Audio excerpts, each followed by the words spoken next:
কায়নাতে মুস্তাফা রাসূলুল্লাহ সাল্লাল্লাহু আলাইহি ওয়াসাল্লাম ওই রওজায়ে রাসূল থেকে যেন ময়দানে কারবালাতে রওনা হয়ে গেছেন, যেটা আমার পীর ও মুর্শিদ পাক নওহে জামিলের মধ্যে লিখতেছেন। रन में जब इब्ने अली गर्दन कटाने को चले, खुद मोहम्मद मुस्तफा सुबहाने को चले। যে ইমামে হুসাইন যখন নিজের তাবু থেকে শেষ বিদায় নিয়ে আখেরি বিদায় নিয়ে যখন উনি যুদ্ধের ময়দানে রওনা হচ্ছেন, খুদ মোহাম্মদ মুস্তফা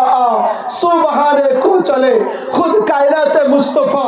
রহমতুল লিল আলামিন নূরের নবী দয়াল নবী রওজায়ে রাসূল গম্মাদে খেজরা থেকে ইমাম হুসাইনের চোখের পানি মুছে দেওয়ার জন্য ময়দানে কারবালাতে রওনা হয়ে যাচ্ছে। ইমাম আলী মাকামের যেই গলা মুবারকে রাসূলুল্লাহ চুম্বন করেছেন, যেই দেহ মুবারকে চুমা দিয়েছেন, রাসূলুল্লাহ জানার গালে গলাতে চুম্বন করতেন, রাসূলুল্লাহ জানার থেকে জান্নাতের ঘ্রাণ নিতেন, ওনার দেহ মুবারকের উপরে সীমার বসে, ওনার গর্দান মুবারকের উপরে সীমার বসে ছুরি চালাচ্ছে নবী।